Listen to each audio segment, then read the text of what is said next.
नमस्कार दोस्तों। Ocean network में आपका स्वागत है। मैं हूं ओमकार चौधरी। आज एक खास मेहमान और आप उनसे परिचित हैं। बहुत लंबा चौड़ा मुझे उनका परिचय देने की जरूरत नहीं है। RSN सिंह साहब किसी परिचय के मोहताज हैं भी नहीं। आप उनको देखते रहते हैं, सुनते रहते हैं और उनके विचारों में कितनी गहराई है ये भी हम और आप जानते हैं। और आज का विषय है इजराइल ईरान कॉन्फ्लिक्ट और इससे जुड़े हुए जो जियोपॉलिटिकल तमाम डायमेंशंस हैं वो अमेरिका दखल करेगा नहीं करेगा। अगर आयतुल्ला अली ख़ामेनी का जो रिजीम है ये नहीं रहता है, अगर इनका खात्मा होता है तो उसके बाद का अफगानिस्तान कैसा होगा और भारत की चिंताएं जो हैं वो क्या हैं, इन सब को लेकर के हम लोग डिस्कशन करने वाले हैं। तो सीधे जुड़ लेते हैं RSN सिंह साहब से, उनके बाद फिर चर्चा को आगे बढ़ाते हैं। सिंह साहब, बहुत स्वागत है आपका। नमस्कार। सिंह साहब, सबसे पहले तो दर्शक और हम यही जानना चाहेंगे कि ये सिचुएशन पैदा कैसे हुई और इसकी पृष्ठभूमि एक्चुअल में क्या है। यानी जो जिहादी मानसिकता है या कट्टरपन है या जो खतरे इस समय हम देख रहे हैं, इसकी पृष्ठभूमि क्या है, यहां तक ये मामला कैसे पहुंच गया। चौधरी साहब, आपके दर्शकों को मेरा नमस्कार, मेरा प्रणाम। जी, बहुत आप स्वागत। आपके साथ मुझे अच्छा लगता है प्रोग्राम करना। और मैं आपको बता दूं, ये जिहादी मानसिकता मैं इसको नहीं कहूंगा, लेकिन इतना जरूर कहूंगा कि जिहादिज्म को जो पावर्स हैं इस दुनिया के, जो महत्वपूर्ण पावर्स हैं, खास करके यूनाइटेड स्टेट्स ऑफ अमेरिका ने ये जिहादिज्म को असरदार मानते हुए, उसकी अहमियत को समझते हुए और उसके असर को मानते हुए उसको एक वेक्टर के रूप में इस्तेमाल किया है फ्रॉम टाइम टू टाइम। जी। और दूसरी दूसरी बात है कि क्या दखल अंदाजी होगा। America is already there in the war. अगर ट्रम्प साहब अगर ये कहते हैं कि भाई आप तेहरान को इवैक्यूएट कर दीजिए, तो वो तो डायरेक्टली बात कर रहे हैं ना, he is addressing the people of Iran और तेहरान कि आप खाली कर दीजिए। तो वो वो तो एक मतलब डायरेक्ट इंटरवेंशन वाली बात है। आगे कितना उनका इंटरवेंशन होगा, उनकी दखल अंदाजी होगी, पार्टिसिपेशन होगा, उसके बारे में बात करेंगे। लेकिन इसकी पृष्ठभूमि जानना बहुत जरूरी है जी। और इसकी पृष्ठभूमि हमारे से भी काफी जुड़ी हुई है। देखिए, वर्ल्ड वॉर टू के बाद दो देश बनाए गए, ये जो जब से नेशन स्टेट सिस्टम जो है, एक था पाकिस्तान और दूसरा था इसराइल। पाकिस्तान बनाया गया था ब्रिटिश का रशिया को या बाद में सोवियत यूनियन को देखते हुए, उसके स्ट्रेटेजिक इंटरेस्ट के लिए। और उसी में आपको मालूम है कि ये कश्मीर का भी एक हिस्सा उनको चाहिए था, खास करके गिलगित बाल्टिस्तान चाहिए था। तो वो पाकिस्तान बनाया गया स्ट्रेटेजिक रीजंस के लिए। और उसके तुरंत बाद वो अमेरिकन कैंप में भी चला गया, सीटो सेंटो का मेंबर बन गया। और उसी तरह से इसराइल जो था वो ब्रिटिश का मैरीटाइम इंटरेस्ट के लिए बनाया गया था। सुएज कैनाल बहुत इंपॉर्टेंट था उनके लिए, क्योंकि उनके इससे इंटरेस्ट थे, बहुत सारे इंटरेस्ट थे। जी। तो कोई एक ऐसा पावर चाहिए था जो कि सुएज कैनाल को प्रोटेक्टेड रखे, उनका उसको उसको महफूज रखे, उसकी सिक्योरिटी की को मतलब व्यवस्था करनी थी। और आपको, आपके दर्शकों को बता दूं कि सुएज कैनाल बनने से पहले भी ब्रिटिश का यहाँ राज था। और यहाँ से जितने उनके लोग आते जाते थे ब्रिटेन से उस समय, तो 8 महीने का वक्त लगता था। और कई लोग तो रास्ते में ही उनका इंतकाल हो जाता था। बहुत बहुत गंभीर समस्या थी। तो Suez canal was very very sensitive, very very important, और ट्रेड के लिए, स्ट्रेटेजिक इंटरेस्ट के लिए, उनके जो बाकी जो इनको जो इंटरेस्ट है इंडियन ओशन में, उसके उसके लिए, एनर्जी के लिए वाज वेरी इंपॉर्टेंट। तो इसलिए उन्होंने इजराइल का ये इजराइल बनाया एक देश। और दूसरी थी कि वो चाहते थे कि ये पूरी जो इस्लामिक दुनिया जो है, अगर आप नॉर्थ अफ्रीका में देखें तो इजिप्ट, लीबिया, सूडान, ये जो इस तरफ है मोरक्को, और उस तरफ आप देखें तो ये 16-17 कंट्रीज जो अरब वर्ल्ड के हैं, इनके बीच में एक तरह का एक जियोपॉलिटिकल खंजर जिसको कहते हैं, वो खंजर डालना, ताकि ये कहीं ये सब मिल के मतवाले न हो जाए और पूरी दुनिया में कहर न ढाने लगे। जी जी। तो इसलिए एक आप अगर नक्शा देखेंगे तो एक इजराइल को एक खंजर के रूप में इस्तेमाल किया गया, और वो खंजर बड़ा कामयाब रहा है। और वो खंजर हमारे लिए भी बहुत जरूरी था, क्योंकि अगर वो खंजर नहीं होता तो पता नहीं आज दुनिया में अ, इस्लामिक जिहाद का क्या सूरत होता और गजवाए हिंद का क्या सूरत होता। तो हमारे लिए भी एक वो हमारे भी वो बेनिफिट में हमारे बहुत क्रिटिकल इंटरेस्ट में रहा है ये इजराइल का बनना। और बाकी तो इनका इतिहास है ही, प्रोसिक्यूटेड कम्युनिटी थी, जी हजारों साल से भागते फिर रहे थे। कहीं इनको कहीं इमेंसिपेशन नहीं, इनको बिल्कुल दबा के रखा जाता था। तो एक व्यक्ति आया, नेपोलियन, 1791 में नेपोलियन ने इनको काफी इमेंसिपेशन दिया, और उसका रिजल्ट ये हुआ कि एक बॉटल्ड एनर्जीज जो इनकी थी वो खुल के सामने आ गई। और चौधरी साहब, हमने देखा है कि जो परसिक्यूटेड कम्युनिटीज होती है ना, जी वो बहुत प्रोडक्टिव होती, क्योंकि उनके एनर्जीज जो होते हैं वो बड़े बॉटल्ड अप होते हैं, और आपने उसको एक बार अनलीश कर दिया तो वो अगर वो पॉजिटिव डायरेक्शन में उसको चैनलाइज किया जाए तो वो बड़ा मतलब प्रोडक्टिव, और बहुत, मैं क्या कहूँ, बहुत अचीवमेंट्स उस ऐसे कम्युनिटीज का होता है। उदाहरण के तौर पे अगर आप आज पाकिस्तान में कुछ भी देख रहे हैं अच्छा जो दिया हुआ है पाकिस्तान को बनने के बाद, वो अहमदियाज ने दिया है, ठीक है ना। अबू सही। सलाम, जफरुल्ला खान, ठीक है ना तो वहां के शिया ऐसे पैदा कर सके, ना सुन्नी पैदा कर सके ऐसे लोग, ठीक है। I am just giving you an example. तो प्रोसिक्यूटेड कम्युनिटीज थी। तो जब वो उसने इमेंसिपेशन दिया तो एक बार जैसे लगा कि this entire fountain of energy has been unleashed. तो एक से एक बिजनेसमैन, एक से एक डॉक्टर्स, एक से एक ऑथर्स, एक से एक साइंटिस्ट। और मैं आपको सुनने वालों को एक मैं कहूंगा कि गूगल में जाके वो थोड़ा एक देख ले कि inventions and discoveries by the juice और द जूइश कम्युनिटी, या जो भी हो, आप देखिए उनका पूरा लिस्ट है। और फिर बाकी आप ये पूरा इस्लामिक वर्ल्ड से आप इसको कंपेयर कर लीजिए। उदाहरण के तौर पे आपने देखा दुनिया में एग्रीकल्चर में उनका कितना बड़ा योगदान, बाकी छोड़िए, बिल्कुल। बाकी ड्रिप इरिगेशन सिस्टम, और जिस तरीके से उन्होंने मेडिकल फील्ड में बायो मेडिसिन में उनका जो कंट्रीब्यूशन, प्रिसिजन गाइडेड म्यूनिशंस में जो उनका वो है, उनका जो इलेक्ट्रॉनिक वॉरफेयर में जो जो कंट्रीब्यूशन है।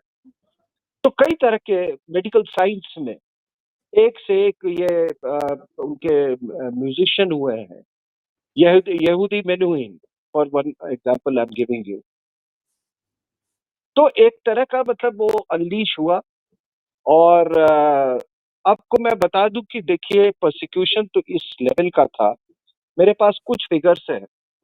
वर्ल्ड वॉर वन के समय चेकोस्लोवाकिया में वर्ल्ड वॉर वन के बाद 2,80,000 के करीब यहूदी लोग थे, और वर्ल्ड वॉर टू के बाद केवल 4,000 बचे हैं। ग्रीस में 72,000 थे, वर्ल्ड वॉर टू के बाद केवल 2,000 बचे। ऑस्ट्रिया में 70,000 थे, वर्ल्ड वॉर टू के बाद केवल 5,000 बचे। और ये बचे कहाँ? तो ये ज्यादातर ये जो एरियाज जो है ये पोलैंड और जो सोवियत ऑक्यूपाइड एरियाज था, वहां पर कोई 44.6 मिलियन लोग वहां पे थे। एक आंकड़े के मुताबिक करीब 10 मिलियन जूस में 6 मिलियन जूस जो है वो सेकेंड वर्ल्ड वॉर में मारे गए थे। जी जी जी 60% ऑफ देम, यानी कि 1 करोड़ में 60 लाख। और ये यूरोप के 19 बड़े कंसंट्रेशन कैंप्स में ये हुआ था।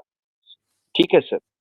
तो जी वो चीज तो है। हाँ, सो ये एक इमोटिव कंटेंट तो था ही। अगर इमोटिव कंटेंट नहीं होता तो इतने ये फियर्स फाइटर्स ये नहीं होते। और क्या कहते थे ये लोग? कहते थे ये तो बनिए हैं, ये तो बिजनेसमैन है, इनको अ, ये क्या तलवार चलाना जानेंगे, ये कौन से मतलब ये लड़ाकू लोग हैं। लेकिन मेरा अपना ये मानना है कि जब बिजनेस कम्युनिटी, जिसको हमारे यहाँ वैश्य कहिए, कुछ बनिया कहते हैं, जब ये तलवार उठा लेते हैं तो इनसे खतरनाक कोई नहीं हो सकता है। And your one example is Hemu.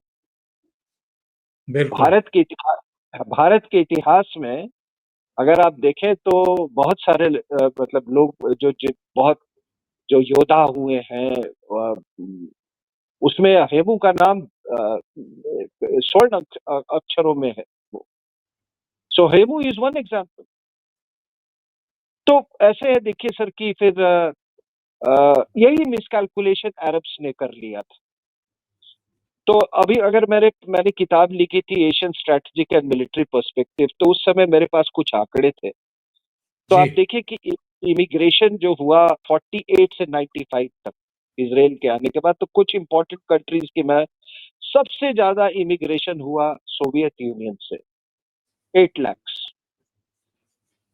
ठीक है सर। और बिल्कुल इसीलिए आप देखेंगे कि वहां के अंदर की पॉलिटिक्स में, इजरायली की पॉलिटिक्स में लेफ्ट विंग का बहुत मतलब एक साइजेबल इन्फ्लुएंस है उनका, कंसिडरेबल इन्फ्लुएंस है। यूके से 26,000 आए, यूएस से 71,000, ईरान ईरान से 76,000 सर, इराक से 1,30,000 सर, हम्म। सीरिया से 10,000, पोलैंड से 1,71,000, फ्रांस से 31,000, जर्मनी से 17,000, इंडिया से 26,700। तो सभी जगह से लोग वहां पे गए। और अगर इसको परसेंटेज वाइज आप देखें आज के मतलब ये कुछ सालों पहले का पॉपुलेशन का, कि 27% जो वहां पॉपुलेशन थी वो पश्चिम से आई थी, पश्चिमी देशों से। 30% जो है वो एशिया और अफ्रीका से आई थी। और जो 31% है इसमें वो फर्स्ट जनरेशन वो इजरायलीज थे। तो ये आपको एक तरह का एक पर्सपेक्टिव देता है कि यहाँ से अलग अलग देशों के से आए हुए लोग, अलग अलग भाषा बोलने वाले, और किस तरह एक नेशनहुड में उन्होंने अपने आप को ढाल लिया। ये बहुत इट्स अमेजिंग थी। बिल्कुल और तब तब लोग कहते हैं कि मजहब बहुत स्ट्रॉन्ग फैक्टर होता है सर। ये क्या है? ये तो एक मैं आपको मजहब की तो बात बता रहा हूँ। बिल्कुल ये बिल्कुल कोई लेफ्टिस्ट विचारधारा का है, कोई राइटिस्ट विचारधारा है, किसी का लैंग्वेज अलग अलग है, रंग भी अलग अलग है इनको। जो अश्कनाजीज जो यूरोप से आए वो गोरे लोग हैं। लेकिन देखिए कि किस तरीके से इन्होंने अपने आप को एक नेशनहुड में ढाला है। अब जब लोग एशिया से, यूरोप से, अफ्रीका से, यूएस, मैंने उनका तो जिक्र नहीं किया है अभी, लेकिन उधर से भी आया, साउथ अमेरिका का, जहां जहां से लोग इकट्ठे आए और एक उन्होंने अपने लिए एक देश बनाया है, तो जाहिर सी बात है कि वो इस देश को बचाने के लिए वो कुछ भी बलिदान करने को तैयार। सही। ये साइकोलॉजी लोगों को समझ में आनी चाहिए। तो अब होता क्या है सर कि देखिए, अरब्स, जब ये लोग जब पार्टीशन प्लान हुआ तो 48 में ये सारे अरब्स मिलके, ठीक है ना, इन्होंने अरब देश मिलके ये सब ने हमला किया। एक 25,000 की अरब की सेना थी, जिसमें इजिप्ट के 10,000, जॉर्डन के 5,000, सीरिया के 4,000, लेबनान से 1,500, इन्होंने हमला बोल दिया इन पे, just after they had declared independence. हमला बोला तो उनको बड़ा वो कॉन्फिडेंस था कि हम तो ऐसे ही 2-4 दिन में इनको उठा के फेंक देंगे। तो इनके कुछ, और उतना कोई ऑर्गेनाइज आर्मी तो थी नहीं, कई ग्रुप्स थे इनके, लड़ाकू ग्रुप्स थे, जैसे जी जी। हैगना, इरगुन, स्टर्न गैंग, और विमेन्स ऑक्सिलरीज फोर्सेस भी थी। ये सब ने मिलके ये 25,000 की सेना, जो इजिप्ट, जॉर्डन, सीरिया और लेबनान की थी, उसको इन्होंने बिल्कुल ध्वस्त कर दिया है। और ध्वस्त ध्वस्त नहीं केवल नहीं किया, जो पार्टीशन प्लान में जितना एरिया इनको मिला था उससे कहीं ज्यादा एरिया इन्होंने कैप्चर कर लिया। तो अरब्स के पास केवल कुछ बच गया था, तो वो था ये आपको गाजा और वेस्ट बैंक। ये 48 की बात कर रहा हूँ। फिर 56 में क्या होता है, ये बड़ा इंपॉर्टेंट। जी 56 में नासिर जो थे, उन्होंने सोशलिस्ट थे, अपने आप को सोशलिस्ट कहते थे, तो उन्होंने नेशनलाइज कर दिया ये सुएज कैनाल को नेशनलाइज किया। तो ये तो ब्रिटेन, फ्रांस, ये ऐसे देश जो थे, उन्होंने कहा है हमसे, हम तो खत्म हो जाएंगे, ये तो हमारा क्रिटिकल मैरीटाइम रूट है, उसी को इसने नेशनलाइज कर दिया। अब ये मर्जी से जब इसको बंद करेगा तो ये बंद कर देगा, जब मर्जी करे खोल देगा हमको। या मान लो इतने ज्यादा उसके वो ट्रांजिट उसका ट्रांजिट फीस उसका कर दिया, तो हमारा क्या होगा। तो इकोनॉमिकली, स्ट्रेटेजिकली एक बहुत बड़ी चुनौती थी उसके, उनके लिए एक बहुत बड़ी समस्या पैदा हुई, ठीक है ना। तो जी जी। इन लोगों ने एक सीक्रेट मीटिंग किया, फ्रांस, ब्रिटेन और इसराइल में, और इन लोगों की सेनाओं ने जाके सुएज कैनाल पे कब्जा जमा दिया। उस समय अमेरिका बहुत गुस्सा हुआ, उसने कहा ये 56 की, और उस समय तक 1956 तक ब्रिटेन हालांकि बहुत कमजोर हो चुका था, ठीक है ना, लेकिन एक और अभी भी न्यूमरो यूनो पावर था। जी जी। तो ये 56 के बाद जब ये हुआ, तो अमेरिका ने कहा कि ये तुम लोगों ने क्या किया भाई, हमसे बिना पूछे, हमसे बिना कंसल्ट किए हुए, इसका क्या असर होगा तुम लोग जानते हो। ये सोवियत यूनियन को एक इनविटेशन देने के समान है। तो फिर खैर इन्होंने जो भी हुआ, सॉरी वॉरी बोला, क्या हुआ, ठीक है, लेकिन उसके बाद से अमेरिका जो है इस रीजन का बॉस बन गया, and it became the numero uno power. उसकी और वो दखल शुरू हुई। हाँ, उसके बाद ये शुरू हो गया ये।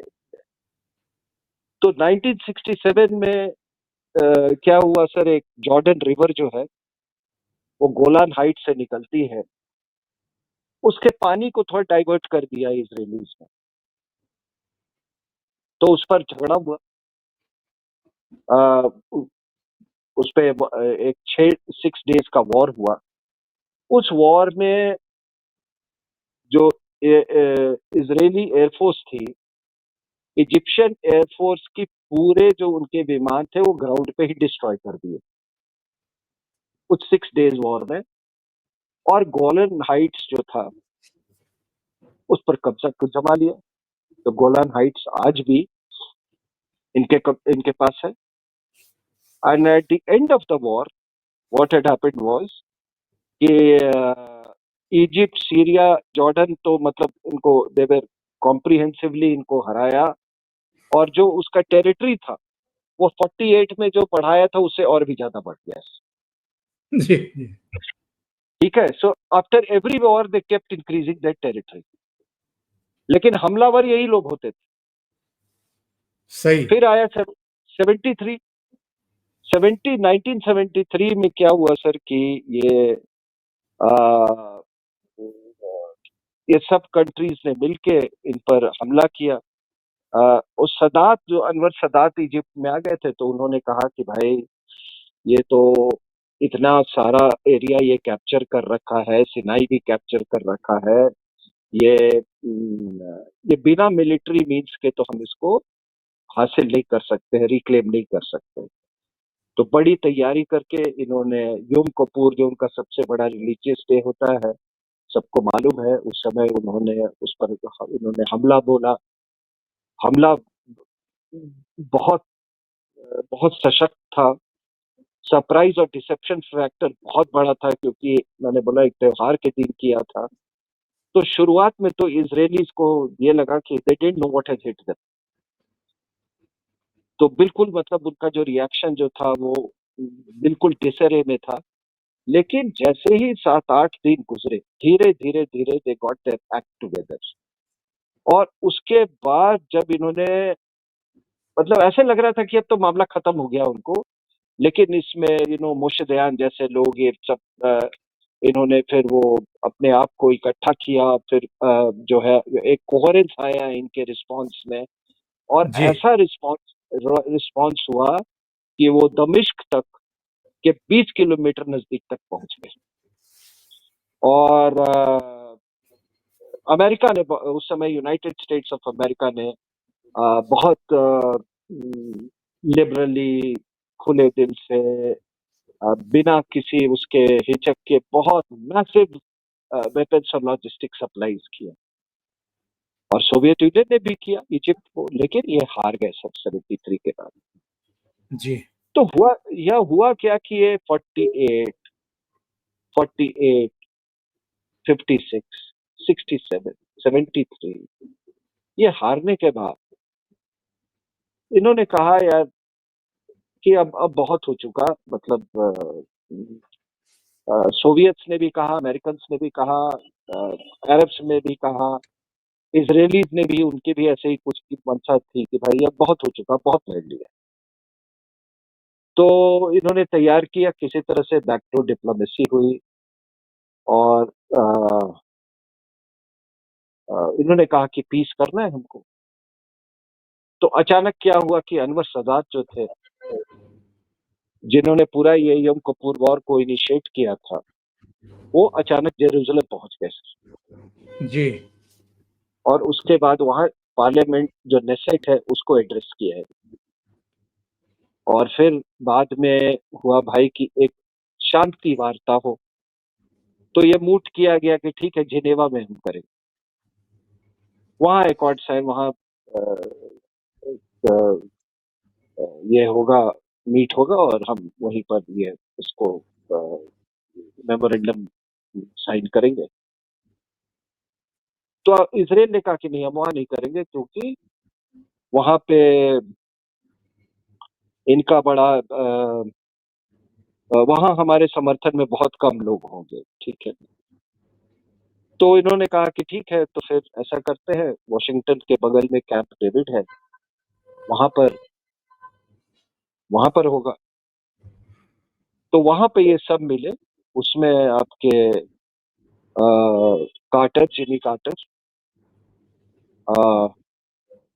सदात, और इसराइल के आई थिंक प्रेसिडेंट बिगिन, ये सारे थे। और उनके आपस में वार्ता हुई। इजिप्ट और इसराइल में समझौता हो गया। जब समझौता हो गया तो जो इजरायलीज ने, उनका भी ये मानना था कि यार कम से कम चलो समझौता में इतने जो हॉस्टाइल फोर्सेस हैं उसमें से एक जो मेन फोर्स है इजिप्ट, वो तो गया, मतलब हमारे ये दुश्मनी का रास्ता उसने छोड़ दिया। सही। तो तो वापस आया तो फिर बाकी जो अरब वर्ल्ड वाले वो उछलने लगे कि इसने तो सेल आउट कर दिया और ये कर दिया।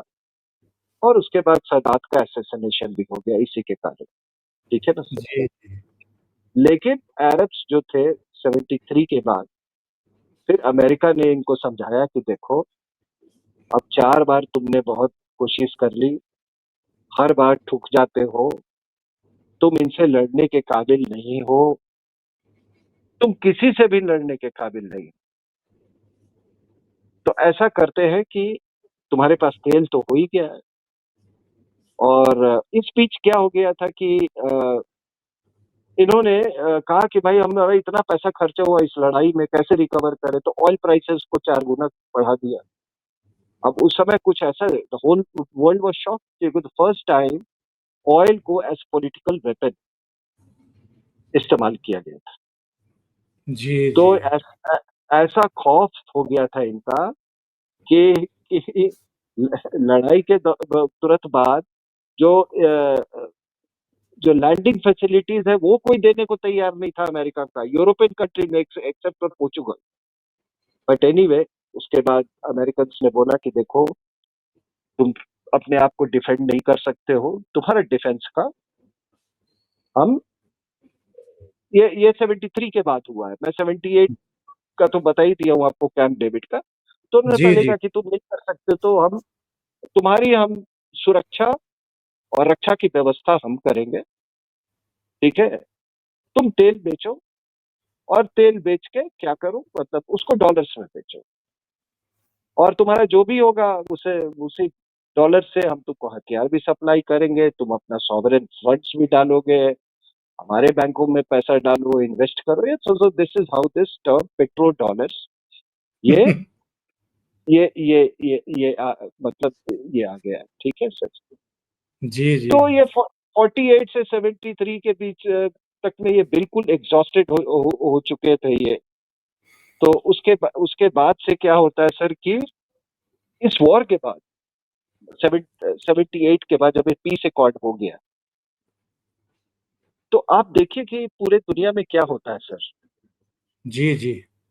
अगर आप नक्शा देखें तो जो पूरा अरब वर्ल्ड जो है, southern part, Saudi Arabia, UAE, Jordan, ये सारा जो ये वाला है, ये जो जो आपके शेख डोम्स हैं, ये सारे के सारे, मतलब इन्होंने इसराइल से शांति समझौता मान लिया था, एक तरह का ट्रूस हो गया था, और अमेरिकन ने वहां पर बेसेस बनाने शुरू कर दिया,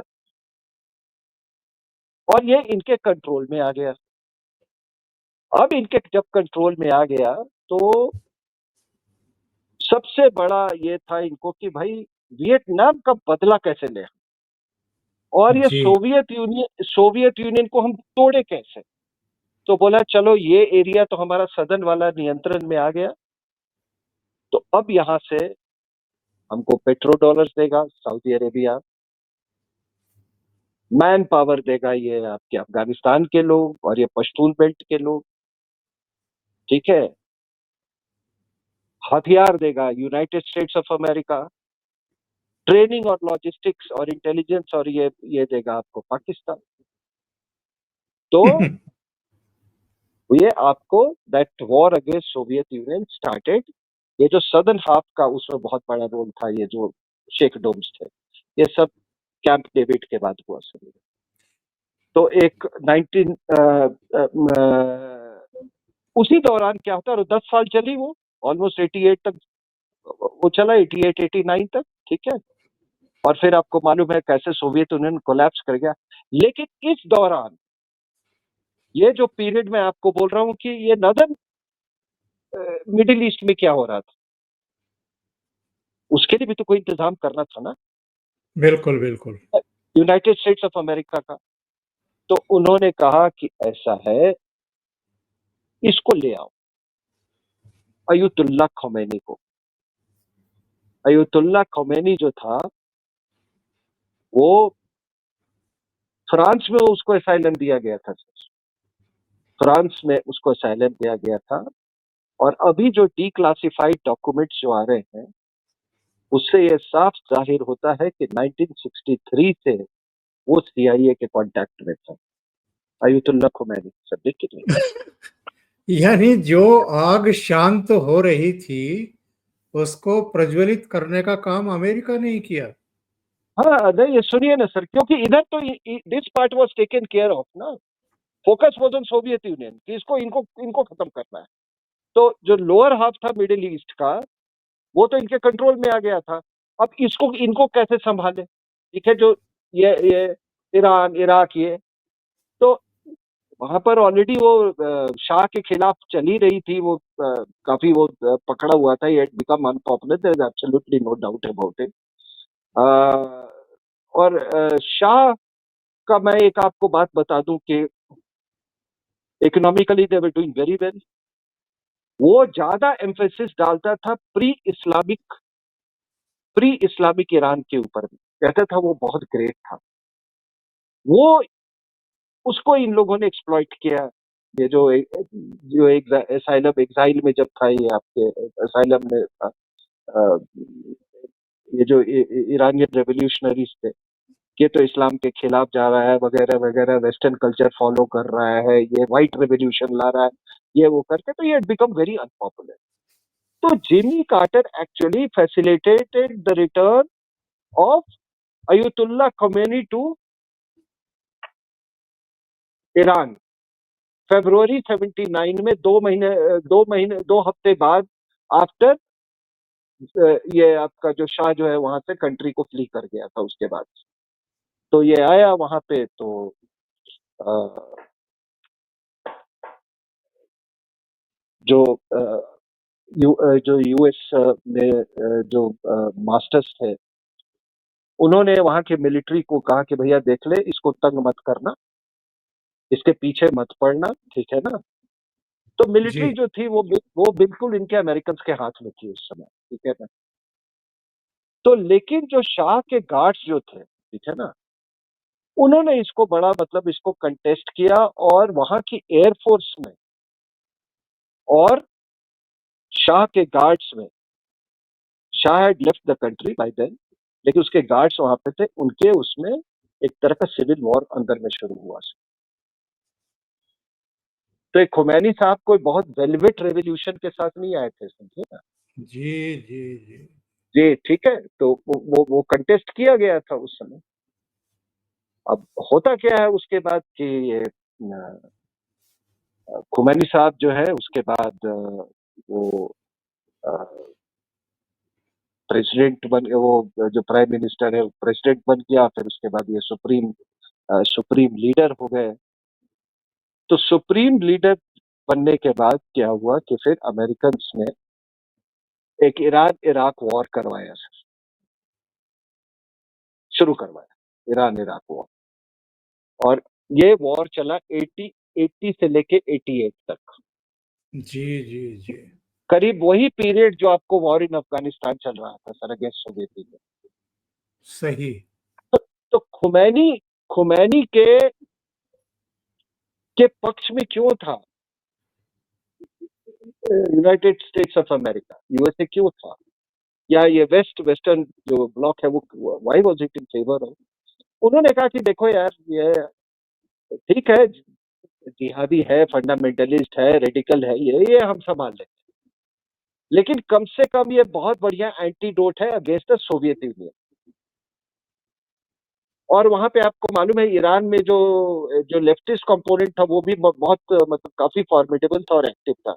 कहता है कम से कम ये आदमी सोवियत यूनियन को मतलब इनडायरेक्टली टेक ओवर करने से तो बचाएगा।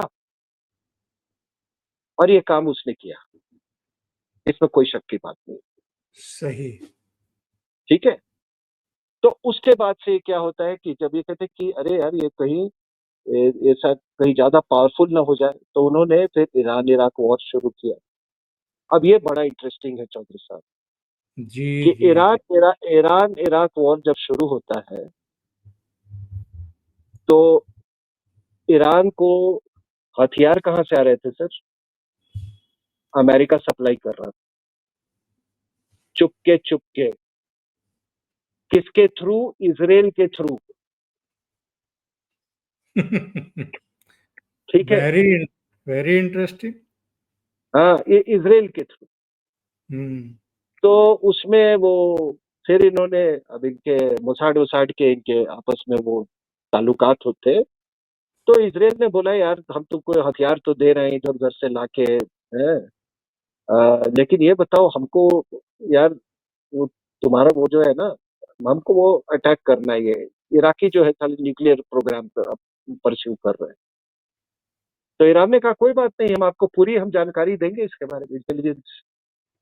तो 1981 में जब इराक के ओसिराक रिएक्टर पे अटैक हुआ है, the intelligence was provided by Iran. ठीक है सर। जी जी जी।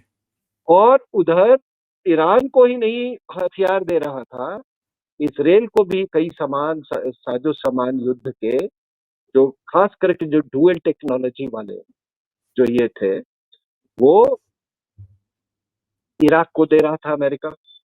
क्यों दे रहा था? उनका कहना था कि यार ऐसा ना हो कि ईरान इन पर कंप्लीटली हावी हो जाए, तो इनको इतना ही दो कि ये दोनों आपस में मतलब ये लड़ते रहे। ठीक है ना? सही। अब ठीक है सर, तो ये अब क्या है कि वहां पर तो जिहाद के नाम पर Soviet Union, this whole narrative had become Afghanistan में उस समय की जिहाद वर्सेस कम्युनिज्म। पूरी अमेरिका में जो सीबीएस है, वो टेलीविजन चैनल्स है, वो यही थीम चलाते थे, जिहाद वर्सेस कम्युनिज्म। यहाँ पे क्या हुआ कि मतलब वो बाद में जब ईरान इराक वॉर आया, तो फिर ये इन्होंने कहा कि अब क्या करें। सो दे स्टार्टेड कि भाई इस रिजीम को जिंदा होने के रहने के लिए कोई एक आइडियोलॉजिकल फैक्टर तो होना चाहिए। वो कहेगा ये मुल्ला आके, ये क्लेरिक, ये मौलाना आके कैसे ये किस बात के लिए रूलर बना हुआ है? तो उसको इन्होंने एक आइडियोलॉजिकल ट्विस्ट दिया, कहा कि हमारा सबसे बड़ा दुश्मन ये यहूदी लोग हैं, इसराइल। आज भी ऐसे स्टेटमेंट। अब आप सोचो कि कहाँ ईरान और कहाँ इसराइल, 1600 किलोमीटर दूर, बीच में कितने सारे देश, इराक है, बिल्कुल। सीरिया है, जॉर्डन। उससे दुश्मनी भी उसने वो कर लिया। किसको हम ये नहीं करने, क्योंकि ये आइडियोलॉजिकल एनिमी बहुत जरूरी था for survival of the regime. ठीक है सर। तो इस बिल्कुल। तरीके से उन्होंने इसराइल को जबरदस्ती एक एक एनिमी अपना अपना क्रिएट कर लिया, सिर्फ रिजीम के आइडियोलॉजिकल सस्टेनेंस के लिए। तो उसके बाद सर होता है कि लेकिन ये देखिए किस तरह से जियो पॉलिटिक्स और ये जो बड़े पावर से कैसे गेम खेलते हैं, कि इधर ईरान इराक चल रहा है, उधर जो इधर नीचे वाला जो अरब वर्ल्ड जो है वो उसके साथ सोवियत यूनियन के खिलाफ ये कर रहा है। तो इसका क्या असर हुआ कि ईरान इसराइल वॉर के कारण उसके बाद में एक शिया सुन्नी डिवाइड हो गया सर। पहले भी था, हिस्टोरिकली भी रहा है, ऐसी बात नहीं है। और आपको ये भी बता दूं कि ये पहली बार कोई रेजिम चेंज नहीं हुआ है, और ईरान को लेकर बहुत बड़ी बड़ी चीजें होती रही। आपको मैं एक उदाहरण देता हूँ। 15वीं शताब्दी के पहले Iran was a Sunni country. जी। फिर एक सफाविद डायनेस्टी आई, उसका एक रूलर था इस्माइल शाह।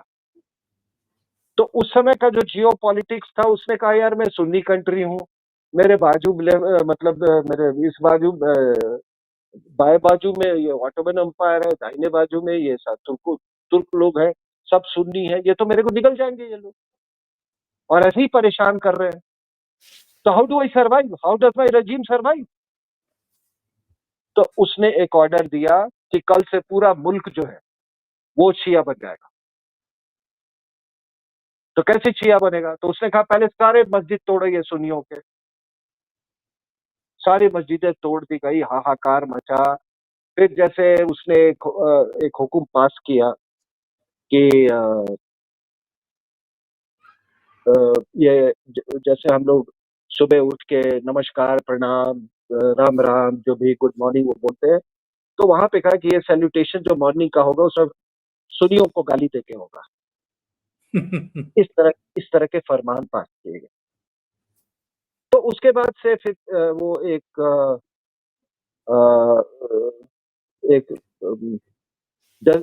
डायनेस्टी आई, उसका उसका नाम था, ये आपको कजरी डायनेस्टी।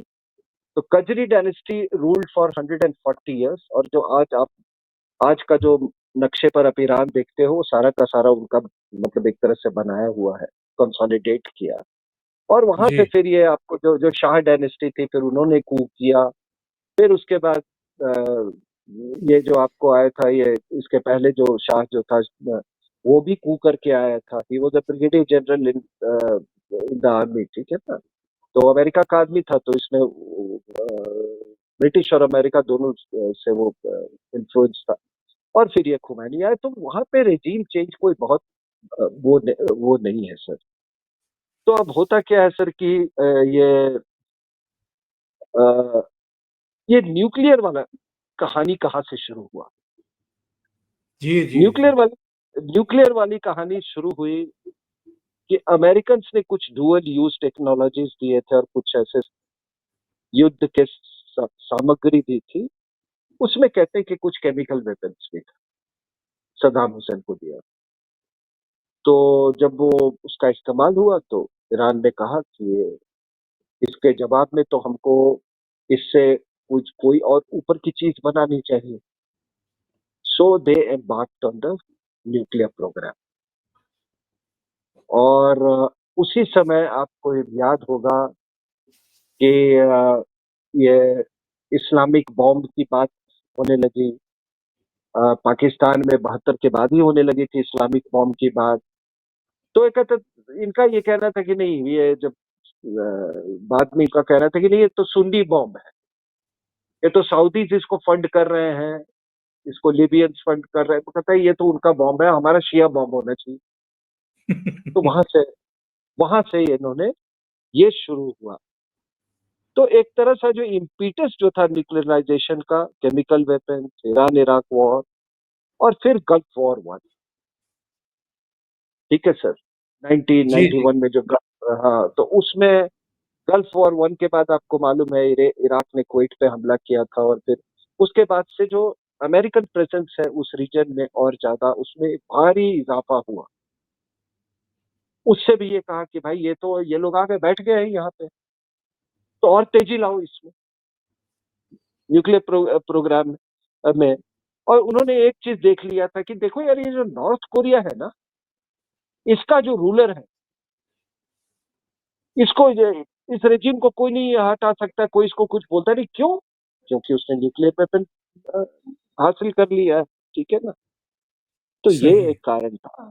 दूसरा, उसने आ, हाल के दिनों में क्या हुआ कि उसने यूक्रेन की हालत देखी। तो उनका ये भी मानना था कि देखो, यूक्रेन ने बहुत बड़ी बेवकूफी की थी कि 94 में बुडापेस्ट कॉन्फ्रेंस के बाद जितने न्यूक्लियर जो मटेरियल था, जो असले थे, वो रशिया को लौटा दिया था। आज अगर उनके पास ये होता, तो ये हालत नहीं हुई होती। और तीसरा क्या हुआ सर, सॉरी, और दूसरा जो ये इन दिनों हुआ, सबसे बड़ा कारण जो कि आपने इनके प्रॉक्सीज को ठोक दिया, एक के बाद एक। यस।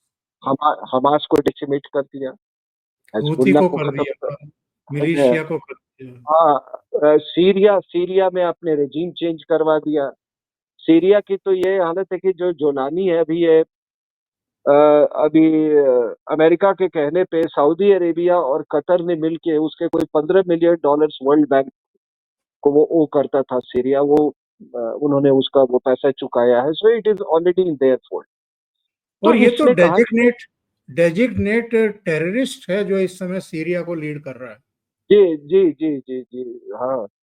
तो इन्होंने कहा कि यार, पहले क्या था सर कि अभी तक तो ये कहा कि मैं तो प्रॉक्सीज के जरिए लड़ रहा था, उसकी आग यहाँ तक तो पहुंच नहीं रही थी, वहां के ईरानियंस को तक तो आग उतने नहीं पहुंची थी, बहुत छोटे मोटे रूप में पहुंची होगी।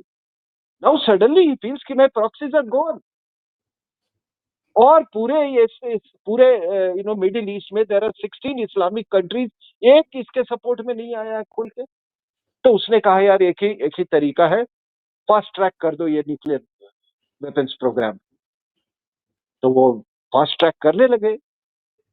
तो जब ये फास्ट ट्रैक इन्होंने करना शुरू किया है, तब अब इसके पहले क्या था कि सर जो न्यूक्लियर वेपन्स को हटाने के लिए इजराइल बीच बीच में प्रिसिशन स्ट्राइक्स करता रहता था कि भाई वो फखरीजाद है उसको मार दो, वहां पर एक स्ट्राइक कर दो। और उनका ये था कि इससे स्लो डाउन होगा, खत्म तो नहीं होगा, स्लो डाउन हो जाएगा। लेकिन इस बार उन्होंने कहा शायद इनके पास इंटेलिजेंस थी कि दे आर वेरी क्लोज, या तो बनाने के बहुत क्लोज है या बन गया है, जो भी हो। इन्होंने कहा कि अब इट इज नाउ और नेवर, इसको अब जड़ से उखाड़ना है। तो अब प्रेसिजन के बदले में ये मल्टीपल स्ट्राइक हुआ, और इनका ये था कि इस बार पूरा डीकैपिटेशन कर दो, एक्सपर्टीज जी ही जी। खत्म कर दो। तो ये हुआ है सर। अब ट्रंप साहब जो थे, ट्रंप साहब तो शुरू से खिलाफ रहे हैं ये। वो जो joint comprehensive plan of action जो था, जो 2015 में ये P5+1 कंट्रीज जो थे, जिसमें ये ब्रिटेन, फ्रांस, यूएसए जिसमें शामिल थे, रशिया, चाइना, ठीक है। तो उसमें ट्रंप ने कहा कि ये ओबामा ने ये क्या किया है। उसने कहा कि तुम इतने, पहले था कि 3.67% से ज्यादा एनरिचमेंट नहीं कर सकते, कुछ ऐसे स्टिपुलेट। उसने कहा कि नहीं, इसमें मिसाइल भी शामिल होने चाहिए कि तुम अपने मिसाइल प्रोग्राम में भी रोक लाओगे, और प्रॉक्सीज पर भी तुम उनको सर्कमस्क्राइब करो, उनको अबैंडन करोगे प्रॉक्सीज को। So Trump was actually not wrong. अब है क्या सर कि इस पूरे लड़ाई की ऑब्जेक्टिव क्या है? हाँ, तो मैं कह रहा था कि तो फिर ये जब ये सब हो गया, तो गल्फ वॉर 91 इन्होंने कहा कि भाई देखो यार, ये अब सदाम हुसैन का जाने का टाइम आ गया है, हमको अपने ऑयल इंटरेस्ट भी वो करने। तो इन्होंने क्या, उस समय नहीं हटा पाए। फिर जी 2003 में गल्फ वॉर 2 किया। इस बार सदाम हुसैन को इन्होंने, आपको मालूम है उसका क्या अंत किया इन्होंने। तो अब इसका समय आ गया है। उसी सिंह अगर साहब, आप जी जी जो सिचुएशन इस समय है, हालांकि अमेरिका कह रहा है कि नहीं हम दखल नहीं दे रहे, लेकिन दखल तो हो चुकी है। अगर ट्रंप कह रहे हैं कि तेहरान को खाली करो, अगर दूसरे बयान दे रहे हैं, और ये भी हम जानते हैं कि जो इनका फोर्डो में न्यूक्लियर प्लांट है, उसके लिए जो बॉम्बर चाहिए या उसके लिए जो बॉम्ब चाहिए, वो भी अमेरिका के पास है। तो ऐसी सिचुएशन में अभी होने क्या वाला है? अमेरिका का तो आपने बिल्कुल सही कहा कि उन्होंने कहा कि आप तेहरान खाली कर दीजिए। तो इसका मतलब वो ये इजरायली स्ट्राइक की तो बात नहीं कर रहे हैं, सही। वो तो अमेरिकन स्ट्राइक की बात कर रहे हैं। दूसरी बात क्या है सर कि एक चीज आप जान लीजिए कि के अमेरिका इस हिस्से से, इस क्षेत्र से, या इस रीजन से ये अनभिज्ञ नहीं है सर। वहां पे बहुत हैवी प्रेजेंस है अमेरिका का, और ये कोई कैजुअल प्रेजेंस नहीं है अमेरिकन का। ओवर डिकेड्स इसने एक पूरा ग्रिड मिलिट्री इंस्टॉलेशंस का बना रखा है।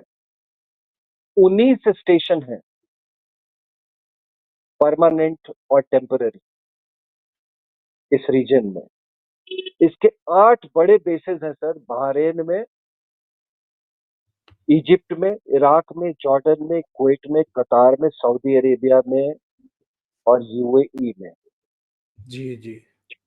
जब ये लड़ाई शुरू हुई है तो इन्होंने अपने जो फैमिलीज हैं इन बेसिस में, उनको इन्होंने कहा कि आप वहां से आप चले आइए। अ, उनको वहां से पुल आउट कर लिया, जो फैमिलीज जो है यूएस पर्सनल के। सर इन्होंने कोई 30 एरियल रिफ्यूलिंग एयरक्राफ्ट भेजे हैं सर, K-135, ये और ये कोई 46 टैंक, ये इन्होंने टैंकर्स भेजे हैं सर। जो और आसमान में ही फ्यूलिंग कर देते हैं। जी जी जी सर, ठीक है। तो मैं कह रहा था कि देखिए ऐसे बूट्स ऑन ग्राउंड भी आप देखें, इफ दैट मैटर्स, कोई 50,000 ट्रुप्स है उस रीजन में सर, वहां पे जो सबसे बड़ा इनका बेस है अल उदेद एयरबेस, वहां पे कतर में, ठीक है ना सर। वहां पे कोई जी 100 एयरक्राफ्ट और ड्रोन्स हैं, ठीक है। वो सेंट्रल कमांड का वो फॉरवर्ड हेडक्वार्टर्स भी है। ये पिविट का काम करता है एक तरह से सर। तो एक एक ये आप इसको एक ईरान के चारों तरफ, आप इसको एक अमेरिका का साइलेंट रिंग आप इसको कह सकते हैं। तो जो ऑब्जेक्टिव्स है सर, उसमें क्या है? ऑब्जेक्टिव्स वहां पे है ईरान के खिलाफ। जी जी America American American objective American objective है न्यूक्लियराइजेशन, रेजीम चेंज, इसराइल की रक्षा करना। अमेरिका जो अमेरिका में स्ट्रेटेजिक जो थिंकर्स हैं, वो बार बार वो कहते हैं कि इसराइल जो है हमारे लिए इस रीजन में it is an unsinkable aircraft carrier. Israel के बारे में कहते हैं, तो उसको उसको प्रोटेक्ट करना। और एक उससे भी एक बड़ा इंपॉर्टेंट फैक्टर आ गया है, वो that is belt road initiative. Chinese ने ये भी एक इंटरेस्ट दिखाया था कि इधर बहुत माथापच्ची हो रहा है इस तरफ पाकिस्तान को लेके, तो बीआरआई जो है उसको ईरान से वो कर लो। तो देखिए आपको मैं बता दूं कि आपने कहा अमेरिकन का हमेशा से, अमेरिका जो है इसराइल, अमेरिका डिप्लोमेटिक आर्म है इसराइल का, और इसराइल जो है वो sold arm. So America is the diplomatic arm and Israel is the sold arm. और इस रीजन में कब ट्रेड, एनर्जी, बाकी जो उसका इंडो पैसिफिक स्ट्रेटजी, सब नजरिए से ये बहुत बहुत इंपॉर्टेंट है फॉर द अमेरिकन। आपने देखा कि ये रेड सी में जब हालात इस तरह से नाजुक हो गए, तो कितना लॉस हुआ इस दुनिया में, trillions of dollars. Economic times की आप बात माने तो India directly indirectly has lost $30 billion, क्योंकि जहाज का इंश्योरेंस ज्यादा हो गया, उनका टाइम जो है टाइम ऑफ ट्रांजिट वो बढ़ गया, ठीक है ना। अब उनको केप ऑफ गुड होप होके जाना पड़ता है, तो वो हम पर भी असर डाल रहा है सर। सही। तो ये ये हमारे ऊपर ऊपर भी इसका असर पड़ रहा है। और एक और बात आ रही है सर, मैं थोड़ा सा इसको ऐड कर दूं कि अभी ये आसिम मुनीर वहां गया है, और कई लोग कह रहे हैं कि ट्रम्प कैसा आदमी है, ये देखो इसको ये कर रहा है, ये जिहादी इन चीफ को ये कर, बिल्कुल जिहादी इन चीफ है, लेकिन आप ये ना बोले कि he is the de facto head of state. और न्यूक्लियर वेपन्स जो है अमेरिकन के रखे हुए, उसका उसका उसका रिस्पॉन्सिबिलिटी इसके पास, और ठुक गए हैं वो न्यूक्लियर वेपन, तो उससे तो बात करेगा ही। दूसरी बात, वेरी इंटरेस्टिंगली, अभी एक मोशीन रजाक है, एक जनरल जो कि ईरानियन रेवोल्यूशनरी गार्ड्स का बड़ा इंपॉर्टेंट ऑफिसर है, और उनके नेशनल जी सिक्योरिटी काउंसिल में है। उसने कहा है कि हमको पाकिस्तान ने प्रॉमिस किया था कि अगर आपको अगर अगर अगर अमेरिका या इसराइल उनके खिलाफ कार्रवाई करता है, तो वो न्यूक्लियर वेपन्स इस्तेमाल करेंगे इसराइल के खिलाफ। तो कहीं इसके लिए तो उनको नहीं बुलाया गया है। और मैं हमेशा से कहता हूँ कि what happened in Pakistan is linked to what is happening now in Iran. ये एक परकसर था। पाकिस्तान को ठोकना बहुत जरूरी था ईरान को ठोकने से पहले। अब जी जी। मैं अपनी बात यहीं पर समाप्त करता हूँ। सर ये भी बताइए कि अगर ईरान में रिजीम चेंज होता है जी। और अमेरिका का पिट्ठू माना जाता है शाह परिवार को जो वहीं रह रहा है, वो हम्म। अगर फिर से बैठाया जाता है तो इसके क्या असर होंगे? हमारे जो हित हैं, चाहे बाहर से लेकर के जो हम ईंधन खरीदते हैं उसको लेकर के, जो एक इकोनॉमिक कॉरिडोर बनना है उसको लेकर के, तमाम चिंताओं पर किस तरह का असर पड़ेगा? और अगर शाह फैमिली को ला करके अमेरिका बैठाता है तो इजराइल को क्या ये एक्सेप्ट होगा? नहीं, जब ये पूरी कार्रवाई चल रही है तो ये भी होमवर्क किया हुआ होगा। और कल मेरे साथ टेलीविजन पे भी ये डिबेट चल रहा था, तो किसी ने कहा कि पता नहीं है कम अननोन टेरिटरी में घुस घुस जाएंगे अगर ये डिपोज हो जाता है। लेकिन मेरा अपना ये मानना है कि जब इतने व्यापक तरीके से मोसाड वहां पर ऑपरेट कर रही है तो ऑब्वियसली वो एसेट्स उन्होंने क्रिएट किए हुए हैं, पूरा नेटवर्क उन्होंने क्रिएट किया हुआ होगा across the length and breadth of the country. और वो तब तक पॉसिबल नहीं है जब तक कि वहां के लोगों का सपोर्ट ना हो। ये आपको मैं बता देता हूँ कि जितने ये आपके चौधरी साहब, मैं तो हैरान हूँ कि 11 top generals they have been eliminated. सही। क्या वजूद रह गया इसका, ये खमैनी का या उस कंट्री का। और ये 86 ईयर्स का आदमी, ये कितना, पता नहीं इसके कितने कॉग्निटिव फैसिलिटीज काम करते हैं, क्या करते हैं, ये भी मैं नहीं कह सकता। लेकिन देखिए, मैं वही कहा ना कि कोई भी रेजिम जो आएगी, आप जियो पॉलिटिक्स को नहीं इग्नोर कर सकते हैं। और जियो पॉलिटिक्स ये है भाई, सैंक्शन आप देखिए ना कि थर्ड लार्जेस्ट ऑयल रिजर्व्स है ईरान के पास में दुनिया में। जी। ठीक है, 12% है, लेकिन आज वो 4% उसका ग्लोबल सप्लाई में 4% उसका हिस्सा है। और उसमें से भी सबसे ज्यादा वो उसको देता है, चाइना को सप्लाई करता है। तो लोग तो भुगत रहे हैं। दूसरी बात, आपको शायद किसी ने कोई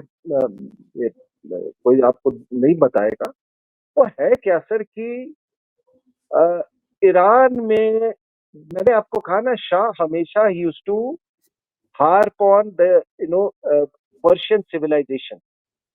1930s के पहले this country was known as Persia, बाद में ईरान बना है, ठीक है ना, 30s। तो वो हमेशा पर्शियन प्री इस्लामिक पास्ट की वो बोलता, सिविलाइजेशन पर जोर देता ये। तो लोग अपने बच्चों के अब जो राष्ट्रीय नाम रख रहे हैं, उन्होंने ये इनका स्वरूप देख लिया। और ये जो खमैनी है, जो रेवोल्यूशनरी रिजीम जो वहां पे है, जो ये क्लेरिक की रिजीम है, सर ये they are not fighting for Pakistan. इनको न्यूक्लियर वेपन ईरान के सिक्योरिटी और प्रोटेक्शन और उसके वेलबींग के लिए नहीं चाहिए। इनको इनको अपने रिजीम को बचाने के लिए चाहिए। थैंक यू सिंह साहब, इतना समय निकालने के लिए थैंक यू सो मच। बहुत बहुत धन्यवाद आपका। Thank you sir. नमस्कार।